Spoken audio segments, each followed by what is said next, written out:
Don't get bored. That is the message from Ryan Day to Ohio State. And it's also the goal on Snap Judgments is to make sure that you don't get bored, America. He's Jeremy Birmingham. I am Austin Ward. Welcome to the Woody Hayes Athletic Center on a Wednesday night as the Buckeyes get ready to head to Wisconsin Saturday, 3:30 Eastern Time kickoff on CBS. And it sounds, Berm, like the Buckeyes are going to be pretty healthy. It's a good news at the start. I mean, we'll see. We know the availability It can report. change. We know the availability report is TBD, and it's subject to change at any moment. But Ryan Day said Lorenzo Styles is on track to play. He said that Edric Houston is on track to play. Good week of practice. We watched Bo Jackson. He had he was walking with a ton of pep in his step. He did not seem to have any sort of hitch in that giddy up at all. No extra tape, no nothing. I think you're going to be a healthy team. But the question is, if Ryan Day's message to Ohio State in the summer was grow up, and now the question is don't get bored. I think that they probably took to heart the first message. Yeah. We've heard them echo that, repeat it back, both to their coaching staff and to us. I think that they did, and it maybe happened too quick. That sounds crazy, but the process is not over just because you're 6-0. And I think that is, maybe that's a carryover from the fourth quarter on Saturday at Illinois. It's like, okay, you got up. We lost focus, took the pedal, gas, foot off the pedal, I believe is how that. Foot off the gas, foot off the pedal off the gas, I gas think off the floor. Somehow that's how that goes, but you know what I mean, America. And you can't get bored with winning. You can't get bored with practice. You can't get bored with going up and eating the right thing at the training table. And so that's what Ryan Day said. That was this week's sort of message that, he carried it over to the lightning round. About 50 yards away from where we're, standing right now. And it was another one of those moments where it was a post-Wednesday practice where it's like, what he's saying right now, 100% is what he just said in the huddle before he walked in here. Yeah, and I'm sure he's getting what he wants. And I have been thinking so much about the Ryan Day post-game reaction on Saturday. It was so unexpected in the moment. And I finally figured it out. I figured out why. Yeah. Okay. Should I tell them now, or should they just hear it on Snapchat or on the beat in the morning? Because I think you should tell it right now on Snap Judgments. What I posited was I asked Ryan Day straight up. I said, straight up, dog. Yo, straight up, straight up. Tell me this. Do you don't actually talk like that? I do. I say, do you want? I asked him. I said, I said, listen, Ryan. I was surprised. I told him. I said, I'm trying to learn your psyche. So tell me if I'm wrong or right. And I said, I think you reacted the way you did because your team was already pissed off and you didn't have to be pissed off at them or for them or on their behalf. And he said, you're absolutely right. He said, I walked into the locker room and they were already, I had to cheer them up. Yeah. And so I don't need to say anything else. I don't need to pile on. And so he said, it's just like having children. Like sometimes when they need love, when they deserve love the most is when they deserve it the least is when they need it the most. We are really crushing these expressions. Our axiom game is on point, yo. I just think that it's very interesting because we are seeing a team that is growing up. And I was talking to Carson Hinsman after, and Ryan Day sounded pretty horsey. He did sound a little raspy. I'm curious if he's getting sick. Horsey is not the word. Horsey sounded a little horsey. He sounded hoarse. Horsey. First time he had a horsey, he didn't sound himself. Okay. So I said, and then Carson had a little bit of I said, is it people getting sick? He said, people are tired. People are ready for this break. And so I think that the goal on Saturday is get in there, take care of your business. And then if you want to, Saturday afternoon, the starters can come out of the game and the backups could go in and you can take your foot off the pedal. But I've done it.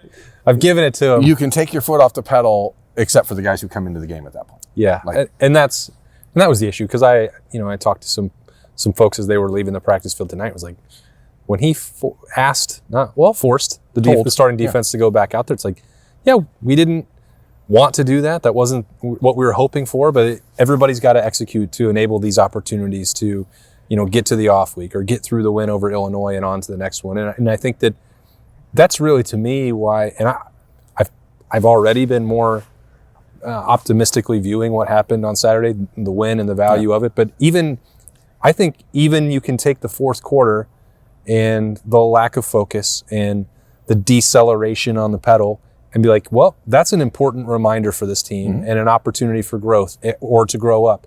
And to be upset or frustrated by that is also a good sign that it is that quick that things can get away from you. And I know that it shouldn't take a loss. That's the other conversation. That's the coaching cliche. It didn't. It just took. It took an 18-point win. Well, but it was a quarter, I guess, that they lost. And this is a team that plays to the highest standard and wants to win a national championship. And even losing a quarter is going to sit with them the wrong way.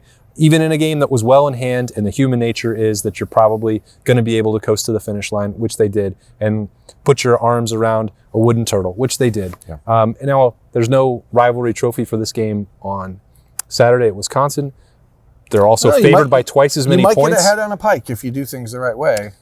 Well, I'm not sure that's what they want. That one around. Not sure that that's what they want for an Ohio State alum. But the point is, I think that you can use that as a meaningful teaching point and an opportunity for growth. For the first time, it's I think we're in this hurry to just say, well, the back-to-back possibility is right here, and this team is a finished product, and they're not.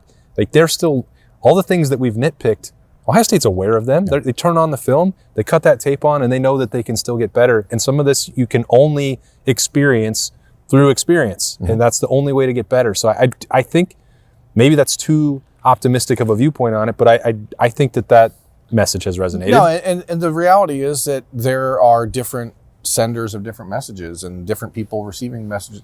The people in this building are viewing this a lot different than the people outside or the people watching at home on Saturday. So, I think perspective for everyone is important. Like if you go back to the summer and we're talking about this road stretch for Ohio State, 3 games out of 4 on the road, having to go to Washington, having to go to Illinois, having to go to Wisconsin. Washington should be ranked. They're 5-1. Illinois, it was number 17 in the country, still ranked. Wisconsin, obviously not what they, have been in the past, but there's not a lot of folks that, if they were being honest with themselves, Ohio State's going to coast through those. The Buckeyes went to Washington and won by 18 against a team that absolutely, unequivocally is a top 25 team in the country. They went to Illinois and won by 18 against a team that is unequivocally a number 17 team in the country. They are a 28-point favorite against Wisconsin in a game that they are going to win by more than 28 points. So, that's a bold when you look at it from the outside, you can say, well, this is actually ahead of what... I am as big a homer as anybody in the country. I love Ohio State football. I don't know about that. Maybe not anybody, but a lot of people. And I didn't expect them to be this good at this point in the season. So, now you're fighting complacency. And that's, it now turns. Ryan Day has had to instill hunger and instill desperation. And now it's okay, well, now it's complacency. Now it's complacency. Yeah, everyone sees that week off. Everyone sees the opportunity to rest and to heal and go home and see family and all the things that they don't get to do that average college students get to do all the time. So they're seeing it, they know it's there, and the guys we talked to tonight seem to have an edge about them that honestly I don't think would have happened tonight if the fourth quarter in Champaign didn't. So perspective is important, and properly contextualizing how a team responds when they don't live up to their own expectations and let alone the expectations of everybody, the hundreds of millions of fans who root for Ohio State football, hundreds of millions of Ohio State fans. Millions. And millions. So they know it. You don't, and again, that just goes back to what I talked to Ryan Day about. If you don't have to do that, if you don't have to be the coach to walk into the locker room and slam your fist down and say, what are we doing? That's when you know my team gets me and I get them. Yeah, no. But as you mentioned, with the gravelly, horsey voice for Carson Hensman or Ryan Day, you are now halfway through a difficult season, and the way that the schedule lined up is a challenge.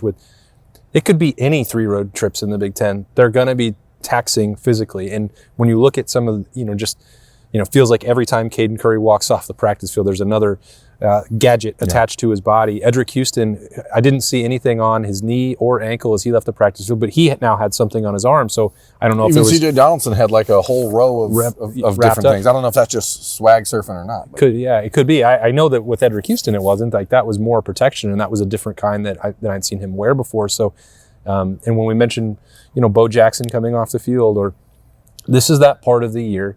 Yeah, you want to get to the off week, and everyone's going to need that to rest and regroup for that 5-game stretch that will close the regular season and everything that comes beyond that. But, you do have to earn that. That's done on the practice field. Ohio State's they didn't take a Bloody Tuesday off yesterday. They didn't take tonight off at the Woody in any way, you still see some of the guys with blood on the jerseys and all kinds of tapes and wraps and braces to get off the practice field because it is physical and it's as taxing to get through as an Ohio State practice as it is to go on the road and beat Wisconsin on Saturday. So that's all adding up, and I think that this shapes up to be exactly what you said. It needs to be a game where Ohio State starters do assert themselves early, whether that means a more productive or explosive running attack. And I'm going to talk about that. I'm going to get to that. Or just letting Jeremiah and Carnell be who they are in this game, like whatever it is. And we say that a lot, but like, getting in and out of Camp Randall has got to be the priority. And I think that's where the desperation and hunger is, because you're going to get a chance to get satiated next week. Let those guys eat early and then tell the backups, it's your turn. Go in there and show us why we're heading into this off week and you are demanding more. So that's how this week, sorry, Wisconsin, that's how this week is going to go. I'm convinced. Yeah, you seem, I can't wait till we get to Friday and Bold Peas, because this could be a wild one. But so Ryan Day was asked again about the running game, and I think the exact way it was asked was, do you want to hit a home run? And the answer to that, of course, was yes. Obviously, that'd be great. It'd be pretty dumb to say no. I can't imagine why he would turn it down. But as he said that and joked around about it, he dove into an answer that was like, we're not designing running plays solely to generate explosives. That's a little bit of a paraphrase. I don't have the exact quote written down right here. That was certainly the gist, is that they're not scheming up the explosives in the run game right now, but they can, and at some point they will. What do you make of that? I make of it that Ryan Day is not going to throw his team under the bus at any moment. It's an understanding, and as he said, we're 6 games in. We're figuring it out. The players are just as frustrated as the coaching staff. I asked Will Kazmarek, I said, are you and the tight ends and the offensive line, do you guys feel like you're missing out? And Will just said, hey, it's one block. It's every play. It's just one block. It's just one thing. So it doesn't matter. The thing is, when you have a team like Ohio State, when you have talent like Ohio State, you aren't scheming up explosive plays. But as Bo Jackson showed against Ohio and Minnesota, like, if you do things the right way, it can just happen on its own. And sure.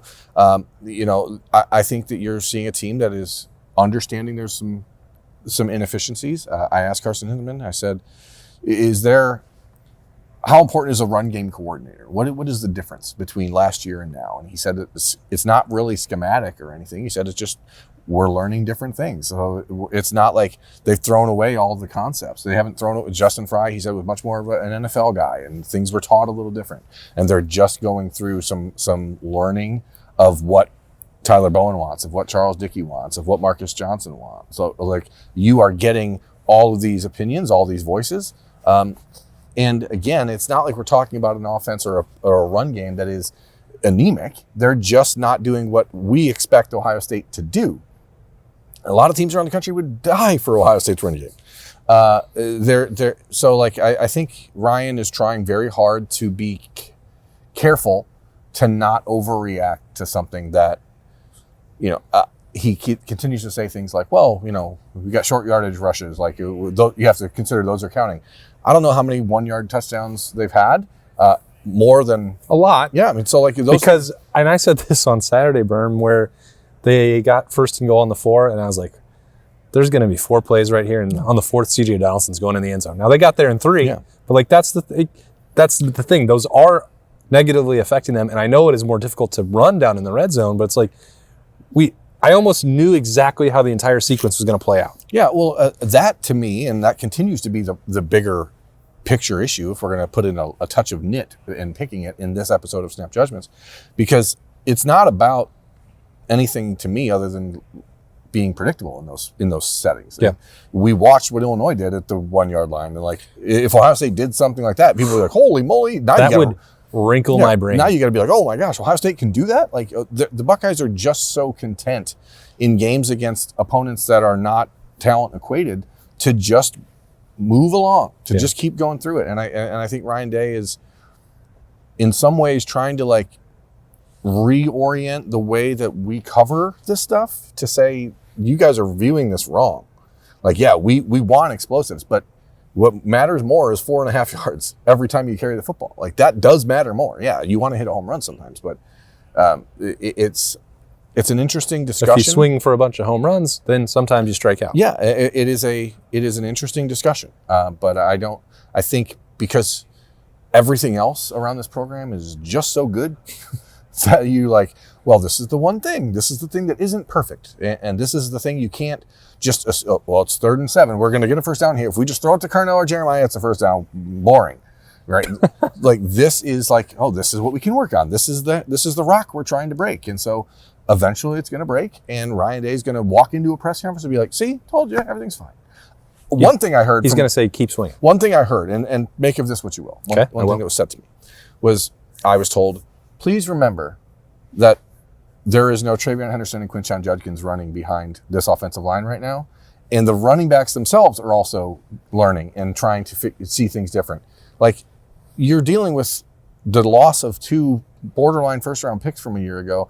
To expect the run game to look the same or equally as explosive as the most explosive running back in the country last year in Travion Henderson, it's probably a improper expectation. Now, that doesn't mean you don't want to see it get better. It doesn't mean you don't want to see the occasional hit, the occasional home run. But I'm not looking at stats, but I would like to go back through last year's Big Ten schedule and see how many runs of over 40 yards Ohio State had in a game. Probably not more than 5 or 6. You want to do that right now? No, we're not doing that right now. I wouldn't even know how to do it. I wouldn't even know where to look. 40yardrun.com. But also, like, the level of explosiveness largely came during the playoff. Now, again, this is off the top of the head, but the way that we associate explosiveness with Quinshon and Travion, or the tempo and the success that Ohio State had with the passing attack and all the fireworks that were generated, like that's Tennessee, that's Oregon, slugfest with Texas, and then like putting away Notre Dame pretty early. The point is, those were games that counted way more, and had actual stakes and championships attached to it. And I know that sounds dismissive of the regular season, but for Ohio State, they can afford to operate that way in a way that virtually every other program in the country cannot. Yeah, again, to me, it is just about perspective shifts and realizing that college football is different now than it used to be. Carson Hinsman, or maybe it was Will Kazmarek, one of them said, look around the country. Like, you're not seeing 77-point games every week. Like, things are different now. Like, the game has changed. And so Ohio State has been at the forefront of that and being ahead of it. And Ryan Day worrying about play counts and worrying about, guys being healthy and load management and stuff like that. So it's not to dismiss the fact that it's true. Like, you want to see explosive plays, but you also can't force them. You can't draw up an explosive play when it's a run game. Like, I think it's about execution. And I think the frustration is, like, I think they did do that on the end around to Jeremiah, and then it wasn't executed. And again, it comes down to Will Kazmarek's point. It was one block. Yeah. Whether we're not on the coaching staff, whether it's Max Clare taking the first guy and Austin Serial going to the next level, or if Ohio State coaches it or teaches it differently, I don't know. I didn't ask. And it doesn't matter, because one of those guys knows who they were supposed to take and they didn't do it. Yeah. And that will be, another learning point. It did not cost Ohio State the game against Illinois. And you can say, well, if they execute that way in the future, it will cost them that game. I would bet a lot of money that does not happen again. Yeah. In the Ryan Day, like, quote book, the cliche book, there's the coach. Is it coaching? Is it execution? Is it personnel? It seems to me that to a man, everyone around here thinks the inefficiency in the run game is execution, not personnel, not scheme. So when the players are saying, no, but there is an element of personnel, because, as you're saying, you don't have Quinshon and Travion. It's different. So, well, you're building a totally different run game because you have different expectations of those guys. So, but if the players are saying it's just one thing, it's one block that we're missing, it's one thing that will spring it, then you can reasonably assume that they feel worse about it than we do, and certainly than people watching do, and they want to fix it. So again, I sorry, Luke, I like you. I think you're in for it this weekend. Yeah, well, I mean, halfway through the work week here in the Woody Hayes Athletic Center as Ohio State gets ready for that next chance to show those improvements, enhance those weaknesses, and get better in game number 7. Enhance. Believe it or not, as this season just continues to roll along in record time. So Wednesday night practice is a wrap. Caleb Downs, for those scoring at home, was the last one off the practice field tonight for Ohio State. Coach Downs. Coach Downs. We didn't even talk about what Ryan Day talked about Jermaine Matthews, how Jermaine Matthews gives him energy and life, basically. Yeah, me too. There's a lot of stuff we're going to talk about over these next couple days. I didn't think I had to say it. I thought everyone already knew that. You know what? People should just I'm sure someone's writing about it, probably. I think IGB said that earlier this year too. Everyone says that about Jermaine. Yeah. And I've been saying it for years. It's a fun team to cover, folks. And so when we pick the knits, it's because we're doing that for you, but for me also, because up here I'm a homer. Don't get bored. I hope you didn't get bored with this episode of Snap Judgments on a Wednesday in the Woody Hayes Athletic Center ahead of Wisconsin on the weekend. That is a lot of W's, and I am Austin Ward. He's Jeremy Birmingham. We will talk to you tomorrow for a 3 Things Thursday on the Beat. See ya.